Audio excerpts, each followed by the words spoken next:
Creyó que sus estudios lo ayudarían a cometer el crimen perfecto y no ser descubierto. Este es el caso de los 4 estudiantes de Idaho. La madrugada del 13 de noviembre del año 2022, la pequeña ciudad universitaria Moscow, en Idaho, amaneció con una noticia que estremecería al mundo entero, ya que 4 estudiantes universitarios habían sido brutalmente desvividos en su propia casa a unas cuadras del campus. Ahora, para entender un poco este contexto, es Estados Unidos y cuando te vas a la universidad, si te vas a otra ciudad, vas a compartir tu casa con otras personas de otras carreras, vas a tener roomies, que son los compañeros de cuarto, compañeros de casa. Esta casa como tal tenía 3 plantas. La puerta principal estaba en el primer piso, luego había un segundo piso que tenía una puerta en la cocina que daba la salida a la parte trasera de la casa. Y por último el tercer piso, donde habían 2 cuartos, una sala, un baño. Teniendo esta idea gráfica de la casa, vamos a empezar a hablar de las víctimas. Antes de empezar, quiero mostrarles un detalle perturbador del que me di cuenta mientras editaba el video. Este caso fue tan premeditado que ocurrió en noviembre del año 2022 y si te fijas en el número de casa es 1122. ¿Qué probabilidades hay que el número de casa coincida con la fecha en la que el asesino decidió cometer este crimen tan atroz?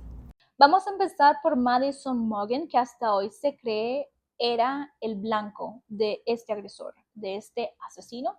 Ella era el blanco. ¿Por qué hay muchas personas que lo consideran así? Lo vamos a ver más adelante. Madison Morgan tenía 21 años al momento de los hechos y era estudiante del último año de marketing. Planeaba seguir en una carrera de negocios y era miembro de la hermandad Phi Beta Phi. Y esto es muy importante. También trabajaba en un restaurante vegano local. Maddie era la mejor amiga de Kaylee González, que al momento de los hechos tenía 21 años. Era estudiante de estudios generales, es como un poco de todo. Era miembro de la hermandad Alpha Phi y también ya tenía un trabajo asegurado en Texas. Es importante recalcar que Kaylee no vivía en la casa de Moscow.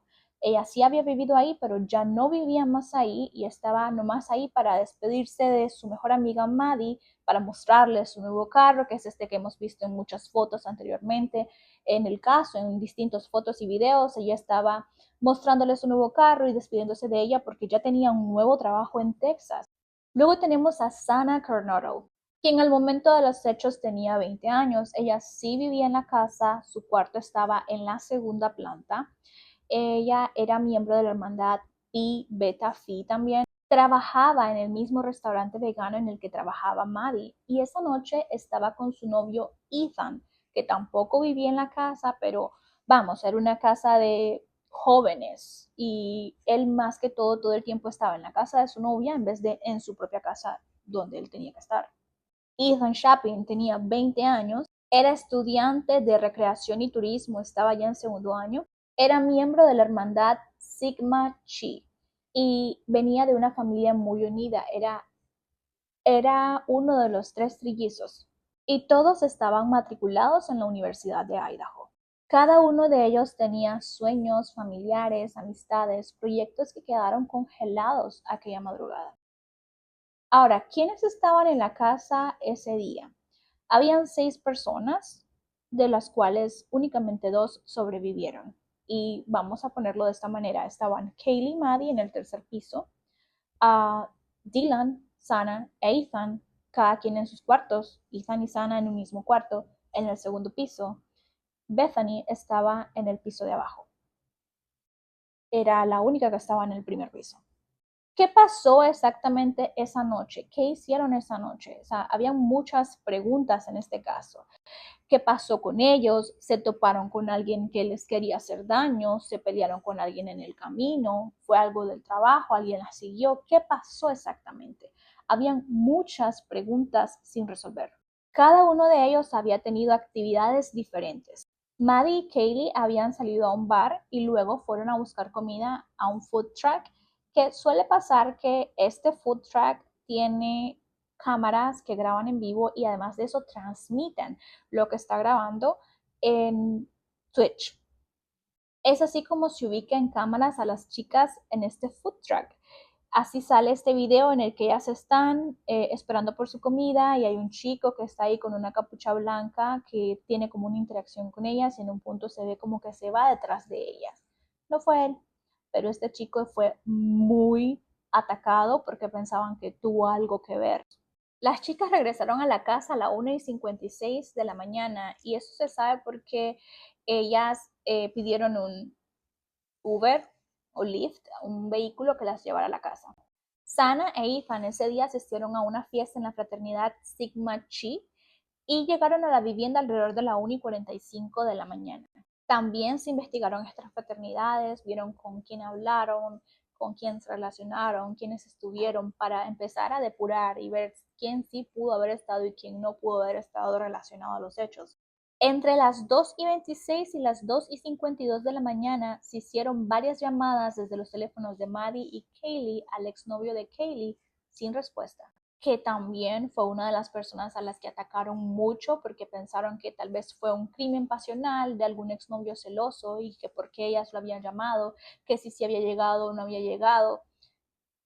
Lo atacaron infinitamente y no, tampoco tuvo nada que ver. Alrededor de las 4 de la mañana, Sana recibió un pedido de DoorDash. Ella había hecho un pedido de comida rápida y ella recibió su pedido en ese lapso de tiempo. Cabe recalcar que entre las 4 y las 4:25 de la mañana fue que el atacante entró por la puerta corrediza de la cocina. Por mucho tiempo se le hizo creer a la ciudadanía en general que ellos habían sido atacados mientras dormían y que no habían sufrido o quizás estaban muy pasados de copas, eran jóvenes, se veían imágenes, se consideraba que era como una casa de fiestas, no todos hacían las mismas actividades, tenían amistades diferentes, era como muy común que distintas personas llegaran a la casa quizás, no se sabía qué pudo haber pasado como tal. Entonces era normal escuchar música, era normal escuchar que estaban bailando, que estaban jugando, que se hacían bromas, era muy normal.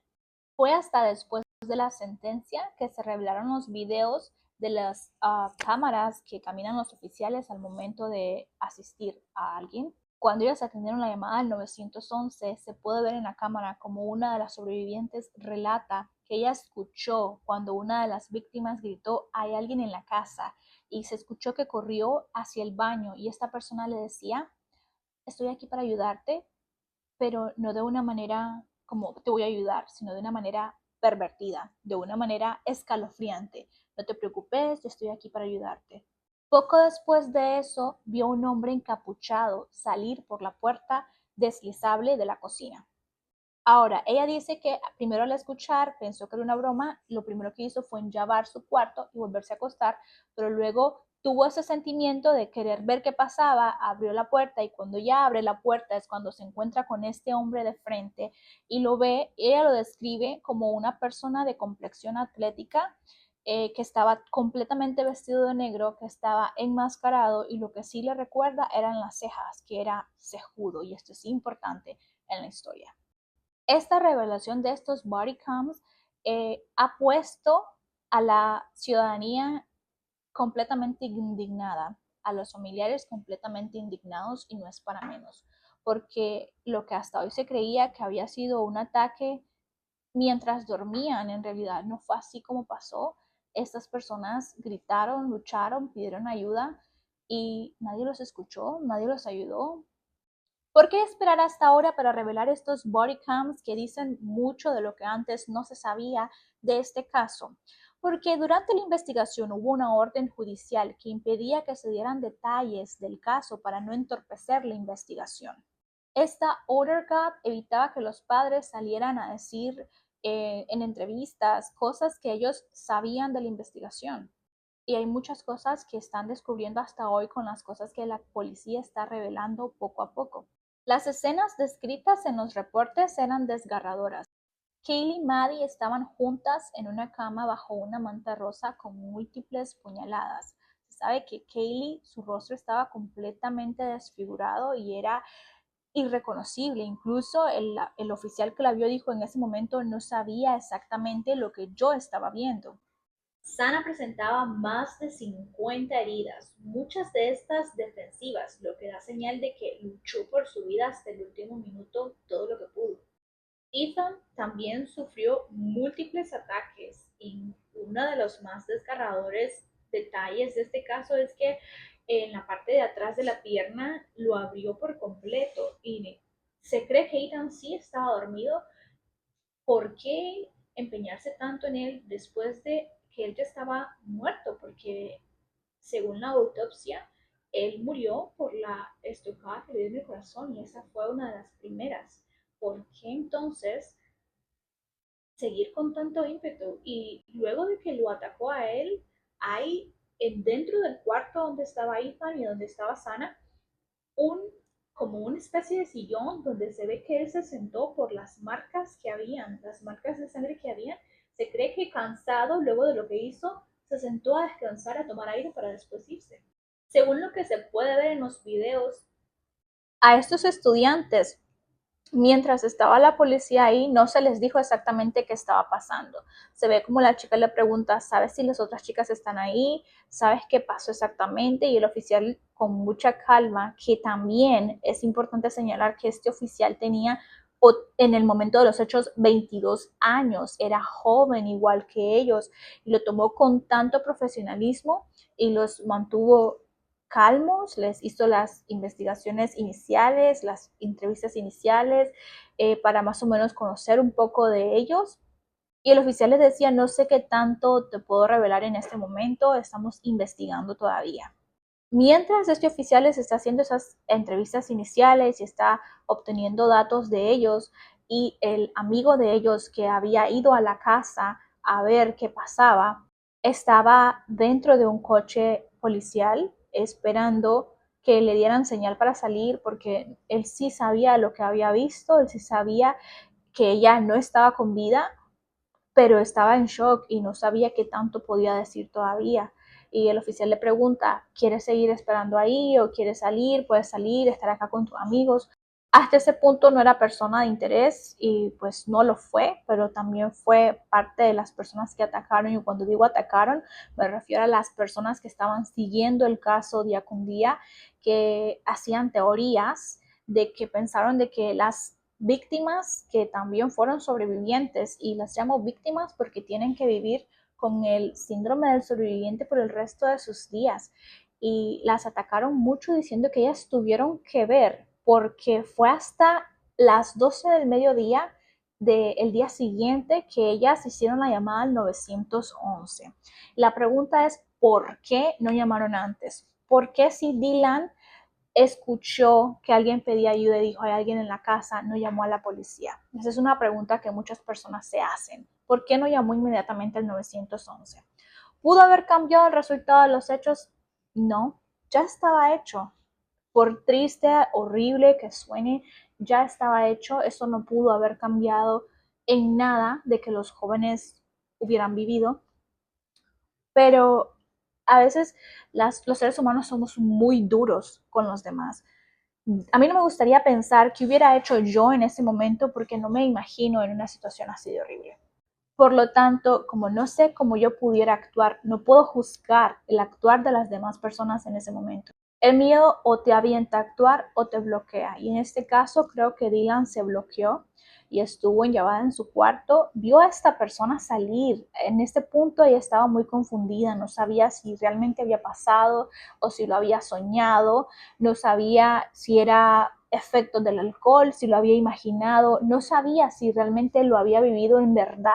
Ella volvió a su cuarto, se durmió y a las 8 de la mañana que ella se despertó a tomarse su pastilla, le dijo a su amiga, logró contactarse con su amiga del que estaba en el primer piso, le dijo que había escuchado a alguien, que parece que alguien había entrado a la casa, y ella le dijo, no, vente para acá al primer cuarto.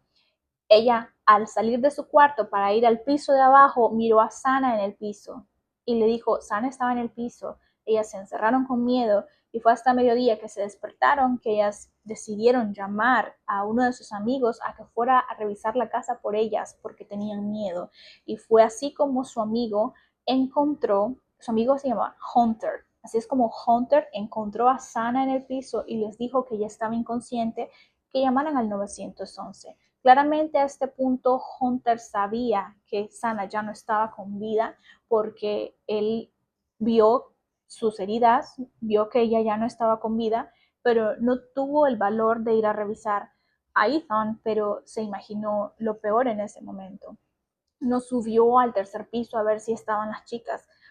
Vio a Sana, la revisó, vio que no estaba con vida y les dijo que llamaran al 911 porque había una persona inconsciente. Las sacó, las evitó que ellas pudieran ver a sus amigas en esta situación. Sirvió como escudo humano para evitarles ese momento traumático. La comunidad entera vivió semanas de terror porque no se sabía quién había sido, porque a pesar de que la policía estaba en constante investigación, que estaba siguiendo más de 1500 pistas y horas de grabaciones, lo cierto es que había un asesino que estaba suelto. Entre las grabaciones que vieron habían cámaras de seguridad que mostraron un Hyundai Elantra blanco rondando la zona en repetidas ocasiones la noche del crimen.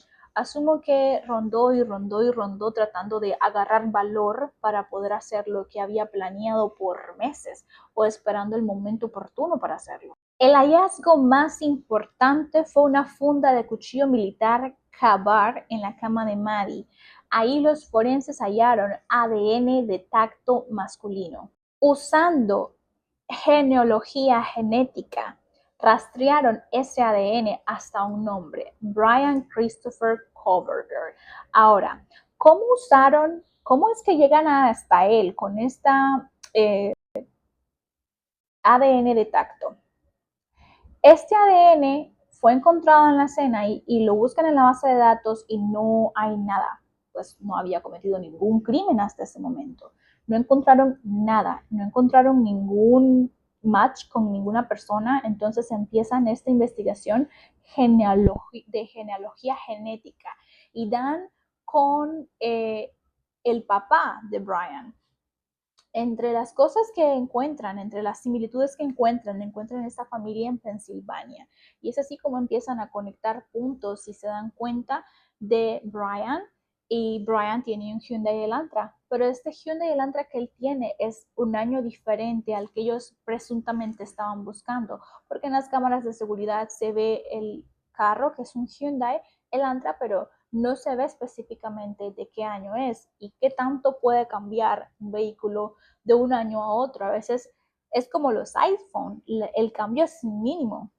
Y una de las cosas que el agresor, el atacante hizo fue cambiar las placas por aquello de que alguien lo pudiera haber identificado. Él cambió las placas y lo registró en otro estado. Además de eso, semanas antes de que fuera arrestado, él ya estaba investigando cómo vender su auto, cómo deshacerse de su auto. Ahora, como existieron estas semanas de incertidumbre, estas semanas de pánico colectivo, estas semanas en las que todos exigían respuestas porque claramente daba miedo, no sabían si podían ser los próximos, no sabían si se trataba de un asesino en serie, no sabían si había un motivo ligado a una de las víctimas como tal, no había una respuesta todavía. Entonces crearon grupos en Facebook para hablar de posibles motivos, posibles razones, posibles conexiones con otras personas. Entre estos grupos resalta un perfil, Papa Rogers, y es como conectan este perfil a Brian Kohberger por las similitudes. No han podido comprobar o las autoridades nunca han confirmado que se trataba de el atacante, pero muchas de las cosas perturbantes que este perfil decía en estos grupos coincidían con cosas que ni siquiera habían sido dichas por la policía como tal. Por ejemplo, entre una de las cosas que publicó es preguntando qué creen que lo motivó. Creo que esta persona lo hizo como por placer sexual, así como tal. Creo que esta persona tenía problemas eh, sexuales. Creo que el crimen fue sexual. No tendría sentido, ¿cierto? Porque él no abusó de ellas. Pero te explico cómo tendría sentido esta historia contándote esta parte perturbadora del psycho de algunas personas. El nombre Papa Rogers creen que se debe en honor a Elliot Rogers, que era como el padre de los incels. Los incel significa involuntary celibate, que sería como célibe involuntario. Básicamente esto dejó de referirse como originalmente se refería a personas que querían tener relaciones sexuales románticas, pero sentían que no podían conseguir pareja. Con el tiempo el término dejó de ser solo descriptivo y empezó a usarse para identificar comunidades en Internet que se agrupan en torno a esta frustración. Es alguien que se percibe como incapaz de tener este tipo de relaciones aunque lo desee. Y muchos incels participan en foros o grupos donde comparten experiencias de rechazo y frustración. Entonces esto como que tiene una visión negativa porque muchos de estos grupos hacen muchos comentarios misóginos y este tipo de personas, principalmente hombres que pertenecen a estos grupos, hablan o se refieren hacia las mujeres como algo despreciable, las cosifican como tal, y a los hombres que sí pueden tener este tipo de relaciones que ellos desean, pero consideran que no pueden tener, también los odian. Y es por esto que creen que él se ensanchó tanto con Ethan y le hizo tanto daño a su cuerpo como tal. En los medios incel suele referirse más a esa cultura online tóxica que las personas que realmente se identifican con este tipo de hecho de ser célibes sin querer. Habiendo dicho esto, muchas personas que hacen comentarios en línea creen que sienten un mismo placer sexual de penetración hacia una mujer apuñalando un cuerpo. Así de asqueroso como suena, así de perturbador como suena. Entonces, estos comentarios perturbantes de Papa Rogers se referían a ese acto. Una de las cosas que él dijo que aún no había revelado la policía es, creo que se ha olvidado la funda del cuchillo en el lugar. Creo que lo pudo haber dicho para ver qué tanto sabían las personas, para ver si alguien confirmaba, para ver si estaban tras de él. Pero ¿quién era Brian Koberger, además de ser un incel? Era un estudiante de doctorado en criminología en la Washington State University, a apenas 15 minutos de Moscú. Había estudiado psicología y luego una maestría en justicia criminal. Él sabía cómo funcionaba el sistema. Sus amigos lo describían como alguien obsesionado con temas policiales o en temas de asesinatos. En varias ocasiones, cuando les tocaba ir a una casa, que esta casa estaba ahí en esa zona de la universidad y se usaba como para ejemplos de crímenes, ellos hacían como una historia de crimen y dejaban pistas. Brian era una de las personas que se sentaba y analizaba y decía, el atacante pudo haber hecho esto, pudo haber hecho lo otro, pudo haber hecho aquí y resolvía los casos. Era muy bueno en lo que hacía, pero fue despedido de su rol como asistente docente por actitudes agresivas hacia mujeres y alumnos. Lo describen como una persona agresiva, como alguien de que se iba a poner en la puerta y tendrías que pasar escabullido porque no se iba a quitar, era demasiado autoritario. En algunas ocasiones, algunas las siguió por el parqueo, sí era bastante perturbador su comportamiento. Una de las cosas que él hizo que realmente pensó que quizás por esto no iba a ser rastreable su compra es comprar el cuchillo en Amazon con una gift card para que no pudieran rastrear su compra. Se sabe que luego de los hechos él volvió a poner este mismo cuchillo en su carrito de Amazon. No se sabe si él lo estaba haciendo como para tener la funda en caso de que la policía lo encontrara. No se sabe si lo estaba haciendo porque planeaba atacar nuevamente. No se sabe. Finalmente, el 30 de diciembre de 2022, la policía lo arrestó en la casa de sus padres, en Pensilvania, al otro lado de Estados Unidos. Él era originario de Pensilvania y estaba en Washington, estaba literalmente de costa a costa. Revisaron su coche y estaba recientemente lavado, con alfombrillas retiradas. Y una de las cosas que él hacía, porque tenía miedo, ya estaba como paranoico, es que no depositaba su basura en la basura de sus padres. Él seleccionaba con guantes su basura, la sacaba en una bolsa aparte y la ponía en la basura del vecino, así de obsesionado. Pero fue con un Q-tip de la basura de sus padres que logran hacer como un match en el ADN y coincidía con alguien que podría ser hijo de la persona de ese ADN, es decir, pudo haber sido algo que contenía ADN de su padre y sí o sí la persona que hizo los crímenes era hijo de esta persona y es así como consiguen una orden de arresto para Coverger. Al momento de arrestarlo, le hacen una prueba de ADN y coincide 99.999999%. ¿Cómo fue el proceso legal? Coverger fue acusado de 4 cargos de asesinato en primer grado y allanamiento agravado. La fiscalía anunció que buscaría la pena de muerte. Por la presión mediática, el juicio fue retrasado varias veces. Y es en uno de estos retrasos que Coverger consigue un plea deal. Este acuerdo que él hizo lo salvaría de la pena capital. Él se declaró culpable y se condenó a pasar el resto de su vida en prisión sin posibilidad de libertad condicional. Fue el 23 de julio del 2025 que fue sentenciado a 4 cadenas perpetuas consecutivas y 10 años adicionales. Pero poco antes de declararse culpable, Coverger presentó un escrito manuscrito revelando diagnósticos médicos recibidos en febrero de 2025.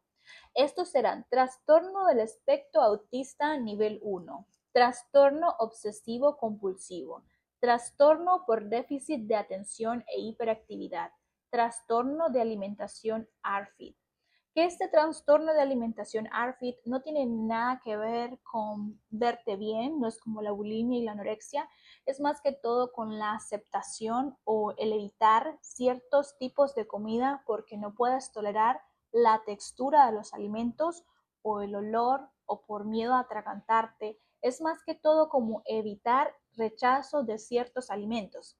Aunque se especuló si estos diagnósticos jugaron un papel importante en el acuerdo, el juez aclaró que no se trataba de incompetencia mental. Pero ¿cuál fue o cuál ha sido la reacción de las familias? Las familias quedaron devastadas, se enteraron del pacto de culpabilidad por correo electrónico sin haber sido consultadas. Ellos, especialmente los padres de Kaylee González, que han sido los que han salido a hablar más de forma pública, dijeron que simplemente hicieron el comentario, pero ellos dijeron definitivamente no, no estamos de acuerdo en que exista un acuerdo con el criminal. Pero parte de las cosas que han dicho, por ejemplo, Steve González, padre de Kaylee, dijo, esto fue un golpe bajo, no sabíamos que esto pasaría. Exigieron que Coverger nombrara a cada víctima durante su declaración. En cambio, él solo dijo sí y culpable. Otra de las cosas que pidieron es saber el paradero del cuchillo y no tuvieron respuesta tampoco. Para sus familiares, este acuerdo fue un atajo que les robó la oportunidad de verlos enfrentar un juicio.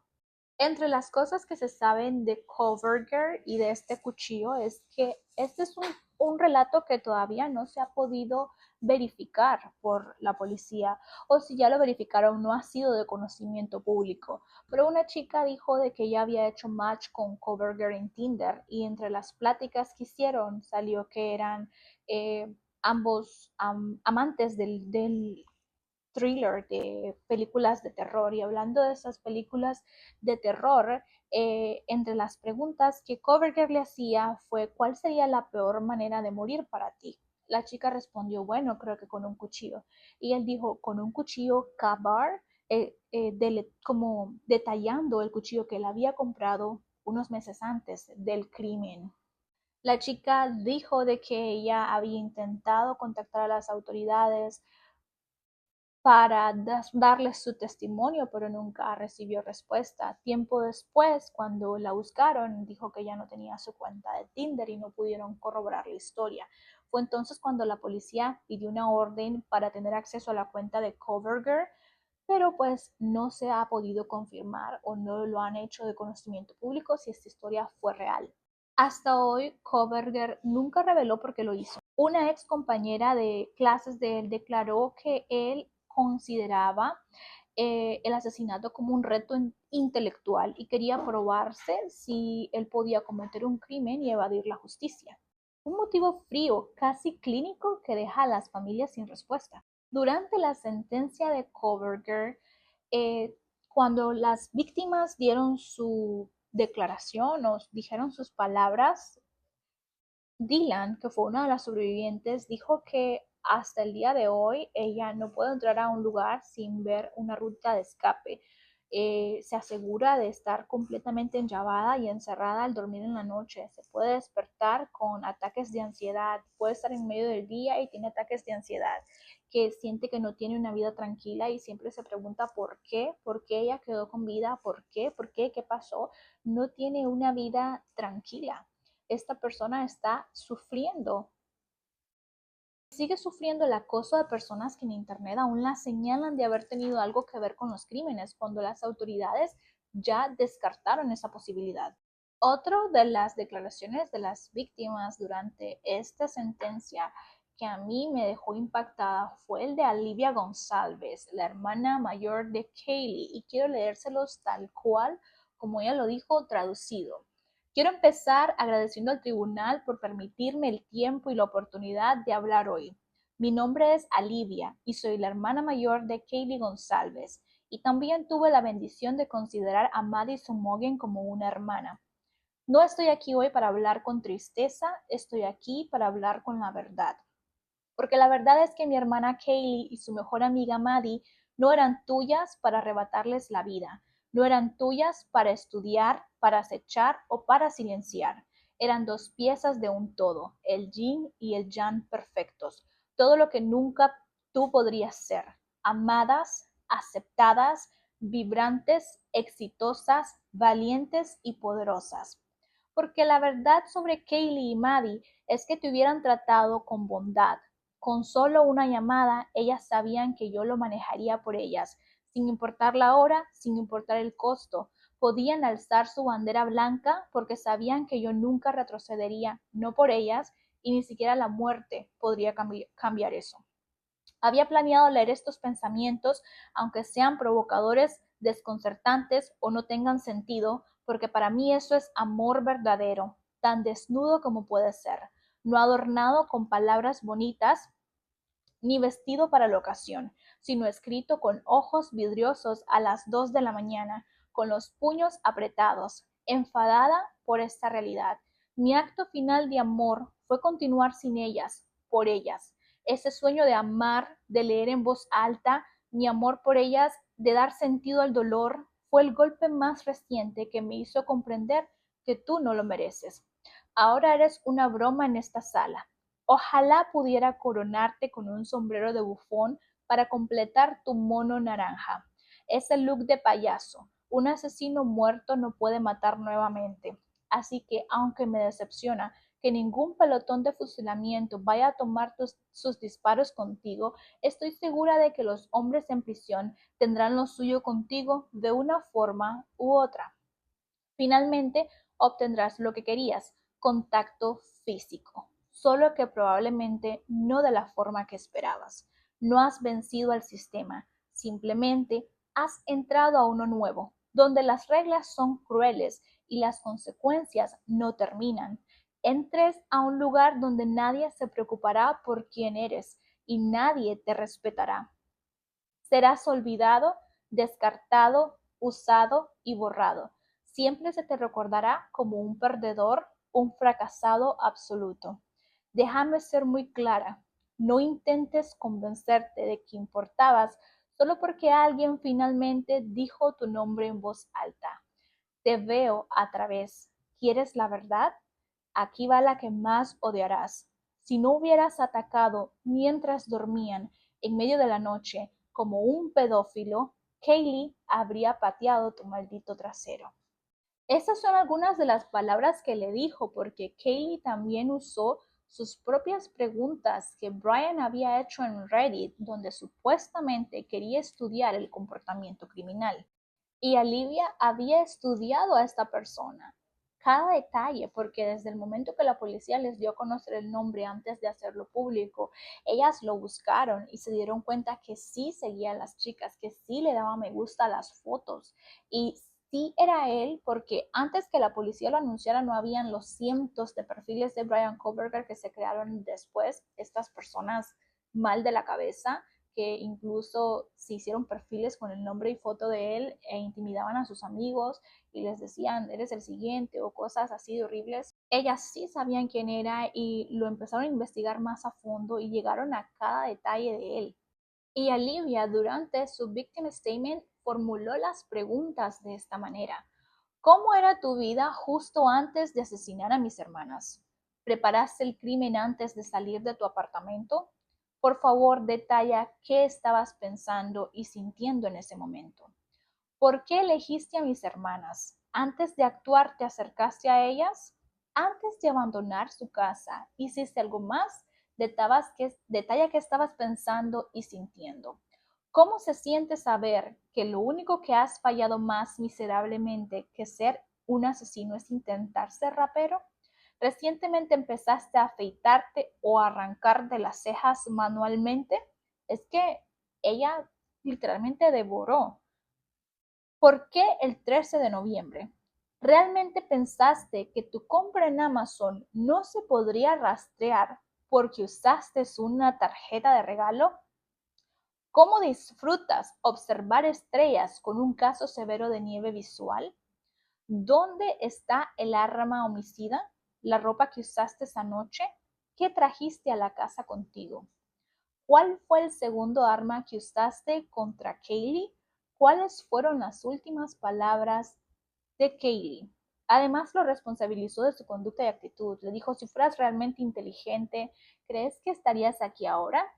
Y lo enfrentó con cierta picardía, por llamarlo así. ¿Qué se siente necesitar tanta atención solo para sentirte real? Tienes miedo de ser ordinario, ¿no? ¿Sientes algo o eres exactamente lo que siempre temiste? Nada. Y lo destrozó con la frase inolvidable que es, si no hubieras atacado mientras dormían, en medio de la noche como un pedófilo, Kaylee te hubiera pateado el maldito trasero. Y no dudo que hubiese sido así, porque no dudo que pudo haber sido así, que ella luchó, que ella peleó, porque según Dylan es la voz de Kaylee que escucha corriendo por las escaleras diciendo hay alguien en la casa. En esta parte del video el micrófono me abandonó, perdí el audio por completo. Pero en resumen les estaba diciendo que lo que la familia ha pedido es que por favor no se divulguen fotos de sus hijos y familiares de la forma en la que sus cuerpos fueron encontrados. Que aunque bien es cierto, la población merece saber la verdad de lo que pasó, hay cosas que no deberían ser derecho público, que no deberían pertenecer a los registros públicos y que por respeto a sus memorias quieren que siempre sean recordados por ser jóvenes llenos de sueños, sonrientes, gentiles y amables. Y como siempre me gustaría escuchar sus comentarios. ¿Cuál creen ustedes que pudo haber sido el motivo? ¿Consideran ustedes que el proceso legal fue justo? Y creo que no está de más recordarles la importancia de cuidarnos entre todos, de asegurarse siempre de enllavar sus puertas. Personalmente, la primera vez que descubrí este caso, lo primero que hice fue comprar una cerradura. Y aunque sé que mi seguridad no está en una puerta con llave, mi seguridad está en Dios, nunca está de más. Cuídense porque nunca saben quién te puede estar viendo, quién te puede estar observando, alguien completamente extraño con quien nunca siquiera te has rozado o alguna vez hablado puede estar obsesionado con hacerte algo. Así que por favor siempre alerta, cuidándonos unos a otros. Bye.